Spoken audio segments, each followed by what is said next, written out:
Hello दोस्तों, स्वागत है आपका हमारे यूट्यूब चैनल में। दोस्तों आज हम बात करने वाले जनरेशन जेड के बारे में। दोस्तों जनरेशन जेड को ही शॉर्ट फॉर्म में जेन जी जनरेशन कहा जाता है।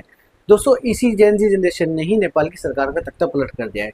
दोस्तों आज हम बात करने वाले जो जेन जी जनरेशन से पहले कौन कौन सी जनरेशन थी और जेन जी जनरेशन के बाद कौन कौन सी जनरेशन है, और इसके बाद हम बात करेंगे कि इसी जैन जी ने ही नेपाल का सरकार का तख्ता पलट क्यों किया, ऐसी कौन सी वजह आ गई कि जैन जी को रोड पर उतरना पड़ा और सरकार के खिलाफ लड़ना पड़ा। दोस्तों सबसे पहले हम बात करते हैं 1901 से 1927 तक। इस बीच जो भी लोग पैदा हुए उनको लॉस्ट जनरेशन कहा गया, यानी खोई हुई पीढ़ी भी कहा गया।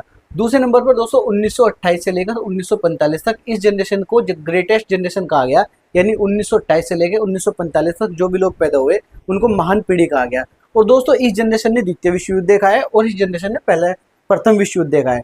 दोस्तों अब हम बात करते हैं तीसरे नंबर की जनरेशन का, 1940 से लेकर 1964 तक की जनरेशन का। दोस्तों इस जनरेशन को बेबी बूमर जनरेशन कहा गया। युद्ध के बाद इनकी जन्म दर इतनी तेजी के साथ बढ़ी तो इस जनरेशन का नाम रख दिया गया बेबी बूमर जनरेशन। अब दोस्तों चौथे नंबर पर बात करते हैं हम जनरेशन एक्स। दोस्तों ये जनरेशन 1965 से लेकर 1980 तक के बीच जो भी लोग पैदा हुए उनको जनरेशन एक्स कहा गया। और दोस्तों इस जनरेशन ने टीवी और कंप्यूटर की शुरुआत देखी, इसीलिए इस जनरेशन को जनरेशन एक्स कहते हैं। दोस्तों इसके बाद पांचवें नंबर पर 1981 से लेकर 1996 तक जो लोग पैदा हुए उनको मिलेनियल्स पीढ़ी कहा गया, यानी जनरेशन वाई कहा गया। दोस्तों इस जनरेशन ने मोबाइल और इंटरनेट की शुरुआत देखी, तो ये जनरेशन मोबाइल और इंटरनेट का इस्तेमाल करते हुए ही बड़ी हुई। इसके बाद 1997 से लेकर 2012 के बीच जिन लोगों का जन्म हुआ उनको हम कहते हैं जनरेशन जेड, यानी जेन जी जनरेशन। इसी जनरेशन ने नेपाल की सरकार का तख्ता पलट किया। और दोस्तों ये जनरेशन सोशल मीडिया और मोबाइल के साथ बड़ी हुई, इसलिए जनरेशन को जेन जी जनरेशन कहा गया, यानी जनरेशन जेड भी कहा गया। और दोस्तों इसके बाद आता है 2012 से लेकर 2024 तक इस जनरेशन को जनरेशन अल्फा कहा गया। और इसके बाद 2024 से अब तक जो भी जनरेशन है उसको जनरेशन बीटा कहा गया। दोस्तों अब हम बात करते हैं जेन जी जनरेशन नेपाल में सड़कों पर क्यों उतरी और उसने वहां की सरकार का तख्ता पलट क्यों किया। दोस्तों सबसे पहले हम देखेंगे कि पहले नंबर पर नेपाल में भ्रष्टाचार। दोस्तों नेपाल में भ्रष्टाचार बहुत बड़े लेवल पर हो रहा था और उसके कुछ डिपार्टमेंट जैसे एयरपोर्ट। दोस्तों चाइना के सहयोग से नेपाल में एक एयरपोर्ट बनाया जा रहा था जिस पर लगभग 1400 करोड़ का घोटाला वहां की सरकार ने किया।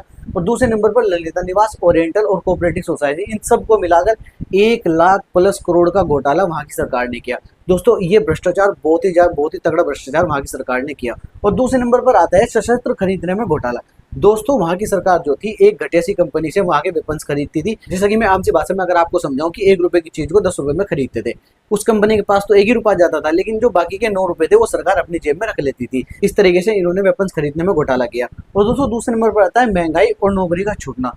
दोस्तों जो नेपाल का युवा था उसको पढ़ने के लिए भी, दोस्तों दिन में नेपाल का युवा पढ़ने जाता था और रात को वो मेहनत मजदूरी करता था या किसी के यहाँ पार्ट टाइम जॉब करता था और उससे जो पैसे इकट्ठे होते थे उससे अपनी पढ़ाई का खर्च उठाता था। दोस्तों चौथे नंबर पर आता है सत्ता का आपस में बदलना।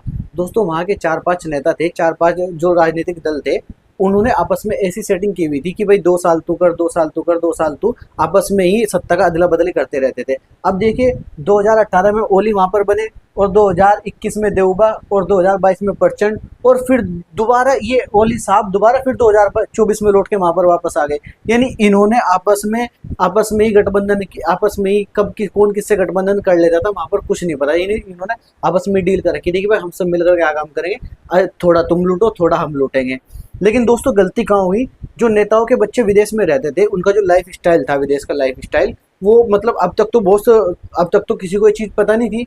लेकिन वहाँ के जो नेता के बच्चे थे उन्होंने क्या काम किया, अपने जो विदेश में अपनी जिंदगी लग्जरी जिंदगी जी रहे थे, अपने महंगी महंगी गाड़ियों के साथ, महंगे महंगे बंगलों के साथ, उन्होंने सोशल मीडिया पर फोटो डालना शुरू कर दिया। अब वो अच्छा खाना खाते थे तब फोटो डालते थे, अच्छी गाड़ी के साथ फोटो डालते थे, अच्छे जो उनका मकान होता था उसके साथ फोटो डालते थे। और यहाँ पर इनके जो देश की जनता थी, उनके बच्चे, गरीब बच्चे, उनके पास पढ़ने को भी पैसे नहीं थे और ये लोग विदेश में जाकर अपनी अच्छी अच्छी चीज़ों के साथ फोटो डालते थे, अपनी लग्जरी लाइफ स्टाइल के साथ फोटो डालते थे। अब ये चीज़ इनको खटक गई, अब ये चीज़ सोशल मीडिया पर ट्रेंडिंग करने लगी। मतलब सोशल मीडिया पर ये चीज़ ट्रेंड में आ गई कि भाई जो इनके नेताओं के बच्चे हैं वो बड़े बड़ी अपनी अच्छी गाड़ियों के साथ लाइफ स्टाइल, बिल्कुल लग्जरी लाइफ स्टाइल जी रहे हैं। अब ये बात नेपाल के बेरोजगार युवाओं के दिमाग में बैठनी शुरू हो गई। नेताओं ने क्या काम किया, नेपाल के नेताओं ने सोशल मीडिया के सामने 2-3 बहाने रखकर क्या काम किया, टिकटॉक को छोड़कर बाकी सब सोशल मीडिया प्लेटफॉर्म क्या कर दिए, बंद कर दिए।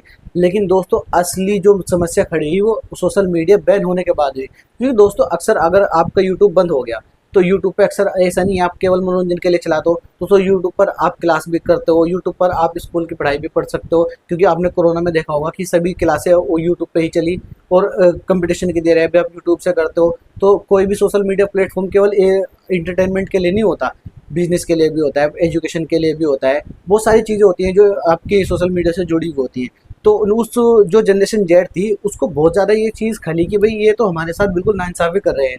अब उन्होंने क्या काम किया, भ्रष्टाचार को लेकर और सोशल मीडिया को लेकर कुछ छात्र जो थे उन्होंने प्रोटेस्ट करना शुरू कर दिया।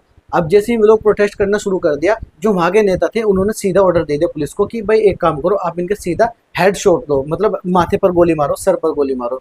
और वहाँ की पुलिस ने सेम टू सेम ऐसा ही किया जैसे उनके नेताओं ने बताया था। अब उन्होंने उनको बच्चों को गोली मार दी सीधा माथे पर और उनकी वहीं हैंड टू हैंड डेथ हो गई। दोस्तों उसके बाद जो पूरे देश के लोग इकट्ठा हुए, उन्होंने ठान लिया कि नेपाल की सरकार को जड़ से उखाड़ कर फेंकना है। उन्होंने क्या काम किया, उन्होंने नेपाल के जो नेता थे उनको भगा भगा कर पीटना शुरू किया, किसी को नाले में फेंक दिया, किसी नेता के कपड़े पाट दिए, किसी नेता को भगा भगा कर मारा, यहाँ तक कि नेताओं को हेलीकॉप्टर से छिपकर भागना पड़ा। नेपाल के लोगों ने नेताओं को इतना बुरी तरीके से मारा, इतने बुरी तरीके से मारा कि उनके आने वाली 10 पीढ़ियां भी अब याद रखेगी कि नेपाल की सरकार में बैठना है तो बिल्कुल भी आपको करप्शन नहीं करना होगा। दोस्तों जो वहाँ पर प्रोटेस्ट करने वाले लोग थे उन्होंने क्या काम किया, सरकार दफ्तर से फाइलें जला दी और जो जेल में बंद कैदी थे उन कैदियों को छोड़ दिया गया। दोस्तों अब में कैदी कहाँ जाएंगे, दोस्तों अब में कैदी क्या काम करेंगे, अब में कैदी क्योंकि नेपाल से बारात आने के लिए कोई वीज़ा की जरूरत तो होती नहीं, हो सकता है वे जो क्रिमिनल थे वे वहाँ पर जेल में बंद थे, अब वे इंडिया आ जाए। दोस्तों एक जो इन्होंने सरकारी फाइलें जलाई वो बहुत ही गलत हुआ और जेल तोड़कर जो कैदियों को रिहा किया गया ये भी गलत हुआ। दोस्तों इस प्रकार जेन जी जनरेशन ने नेपाल की सरकार का तख्ता पलट किया और वहाँ के नेताओं को दौड़ा दौड़ा कर पीटा। दोस्तों अगर आपको हमारी वीडियो अच्छी लगी तो वीडियो को लाइक कीजिए, चैनल को सब्सक्राइब कीजिए।